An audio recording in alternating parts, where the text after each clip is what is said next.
On retrouve Pascal Boniface, fondateur et directeur de l'IRIS, l'Institut des relations internationales et stratégiques, auteur du dernier ouvrage Permis de tuer, Gaza, génocide, négationnisme et Hasbara, aux éditions Maximilo. Bonjour. Jusqu'où peuvent aller Bonjour. les Israéliens pour détruire l'ensemble des sites nucléaires iraniens dont une partie semble intacte selon l'AIEA, l'Agence internationale de l'énergie atomique? Effectivement, Israël a les moyens de détruire encore plus d'installations en Iran parce qu'il en a les moyens techniques, technologiques, mais pour ce qui est des installations nucléaires, ça fait longtemps qu'elles ont été enterrées très profond et Israël n'a pas de bombe assez puissante pour aller aussi en profondeur pour détruire des installations nucléaires. Donc Israël peut continuer à affaiblir l'Iran pour ses bases de missiles, pour ses établissements militaires, peut-être aussi pour ses installations pétrolières, mais là au risque de provoquer une grave crise économique dont seraient victimes indirectement ses alliés occidentaux, et c'est peut-être ça qui l'a fait arrêter pour le moment.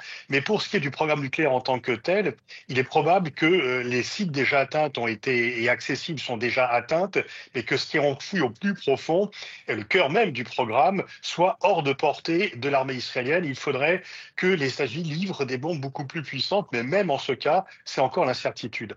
Donc on veut penser que les attaques israéliennes très puissantes sont venues gêner la progression du programme nucléaire iranien, ne sont pas venus le détruire. Et l'argument de la possession imminente de la bombe atomique par l'Iran est contesté. Qu'en pensez-vous?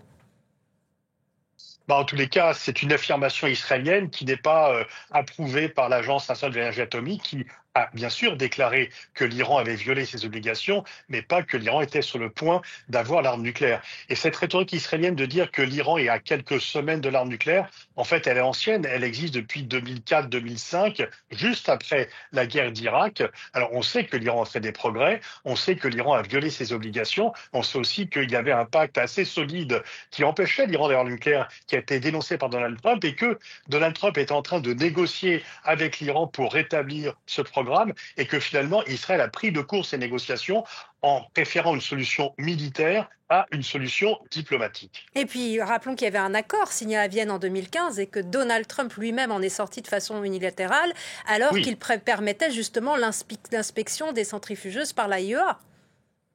voilà, vous avez parfaitement raison. Cet accord signé en 2015 permettait deux scénarios catastrophes, un Iran doté de l'arme nucléaire ou une guerre pour empêcher l'Iran d'avoir l'arme nucléaire. Eh bien, voilà, le fait que cet accord a été brisé par Donald Trump et il a commencé à vouloir le renégocier, mais là, du coup, on a la guerre. Parce que ce qui se passe, c'est bien une guerre directe entre Israël et l'Iran. Alors, on peut ne pas aimer le régime iranien, on peut dire qu'il ne faut pas que l'Iran ait l'arme nucléaire, mais Israël s'est lancé dans une guerre de façon illégale parce que ce n'est pas une riposte, ce n'est pas une légitime défense préventive et l'usage de la force, normalement, n'est admis qu'en cas de décision du Conseil de sécurité ou en cas de légitime défense. Israël parle de légitime défense préventive, mais ce n'est pas la véritable notion de la légitime défense. Donc, de nouveau, le droit international est malmené et de nouveau, c'est la politique de la force qui s'impose. Oui, le ministre français des Affaires étrangères, Jean-Noël Barrot, lui déclare que le programme nucléaire iranien est une menace pour la sécurité d'Israël et de l'Europe. Par ailleurs, le moment choisi par le Premier ministre israélien Netanyahou fait capoter la négociation entre les États-Unis et l'Iran sur le programme nucléaire et puis l'initiative diplomatique française de la reconnaissance d'un État palestinien. Est-ce une coïncidence? Non, effectivement, Netanyahou agit en pensant que finalement Donald Trump ne lui en voudrait pas, pas au point. Alors, c'est quand même une différence d'appréciation parce que c'est un désaveu pour Trump. Il continuait, il était en phase de négociation et il pensait qu'il pourrait parvenir à un résultat, même si effectivement les négociations se sont enlisées et n'ont pas, pour le moment, débouché sur un résultat. Mais en tous les cas, il a pris le cours de Donald Trump et puis aussi l'initiative française qui était déjà mal partie en fait parce qu'elle était très conditionnée et Israël, qui s'opposait à la reconnaissance par la France de la Palestine, a obtenu gain de cause, notamment avec cette guerre. Et pourquoi dans ces négociations sur le programme nucléaire iranien, Donald Trump discute juste avec Téhéran, sans les premiers concernés, enfin, et les Israéliens ne sont pas invités aux discussions, ou par exemple sur la guerre en Ukraine, discute en tête-à-tête, en bilatéral avec Vladimir Poutine, sans les Ukrainiens? Oui, alors Israël en fait n'est pas n'est pas concerné directement par les négociations sur l'Iran parce que c'est une discussion bilatérale, mais il faut voir que les Européens ont participé à l'accord et que Donald Trump n'a jamais associé les Européens à ces négociations avec l'Iran et que l'Iran n'y tenait pas non plus dans la mesure où les Iraniens estiment que lorsque Donald Trump a brisé l'accord en 2018, les Européens ne l'ont pas suffisamment défendu et donc les Iraniens ne faisaient plus confiance dans les Européens et ils pensaient que leur meilleure chance était d'obtenir un accord avec Donald Trump parce qu'il pensait que Trump pourrait empêcher Israël de passer à l'action, ce qui n'a pas été le cas. Dans cette histoire, on spécule également sur les rapports actuels entre le Premier ministre israélien Netanyahou et le président américain Donald Trump. Est-ce que Netanyahou a mis au pied du mur Donald Trump ou est-ce qu'il s'agit d'une répartition des tâches entre les deux hommes, l'un qui frappe et l'autre qui négocie?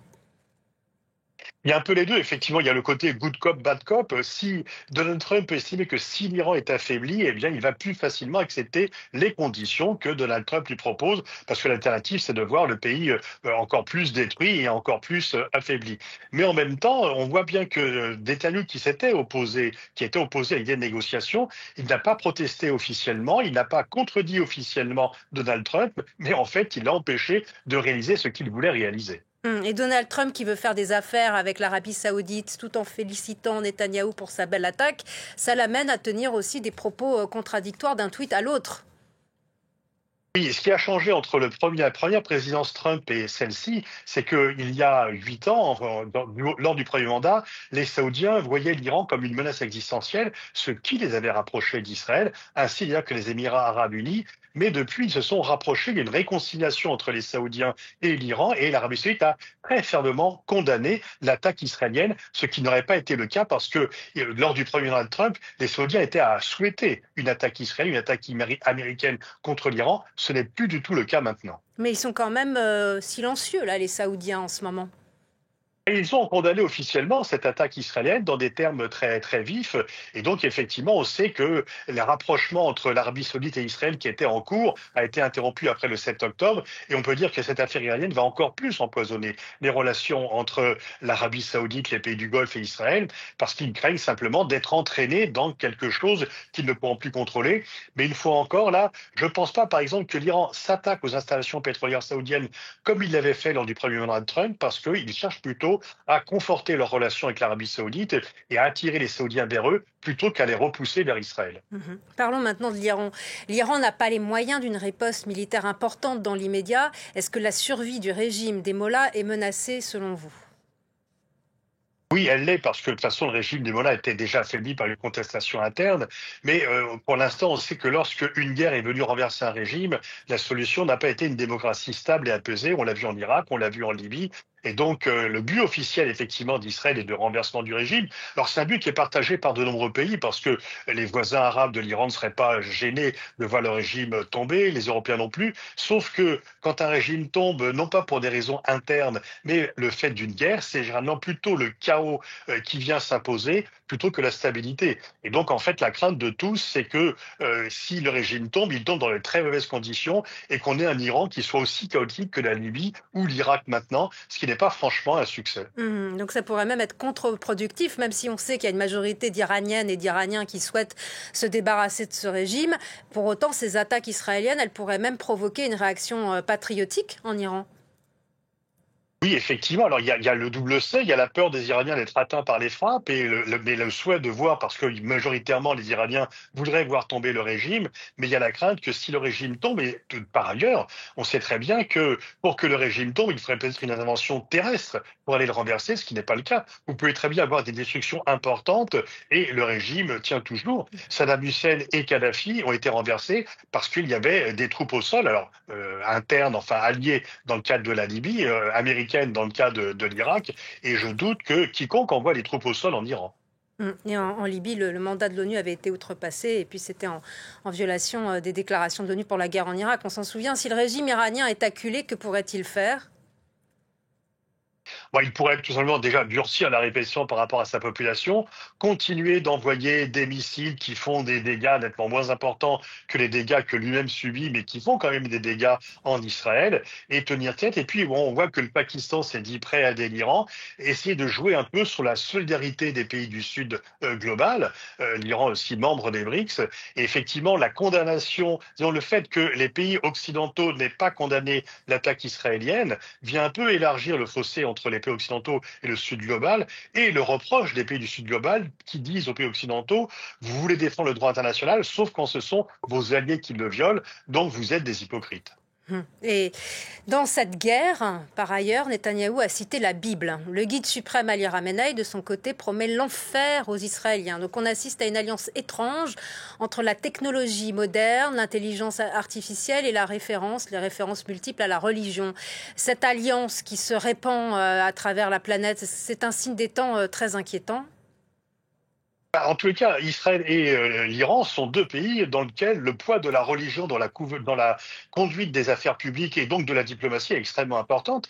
L'Iran est une république islamique et le poids des ultra-religieux en Israël est de plus en plus fort. Et plus les choses avancent, plus la guerre continue, plus Netanyahou fait des références bibliques pour justifier son action et pour solidifier autour de lui l'alliance des ultra-religieux. Et c'est comme ça qu'il a sauvé récemment d'ailleurs sa majorité, Netanyahou. En tout cas, pour le moment, il réussit, Netanyahou, à effacer l'actualité sur Gaza et la poursuite de l'extension des colonies en Cisjordanie occupée.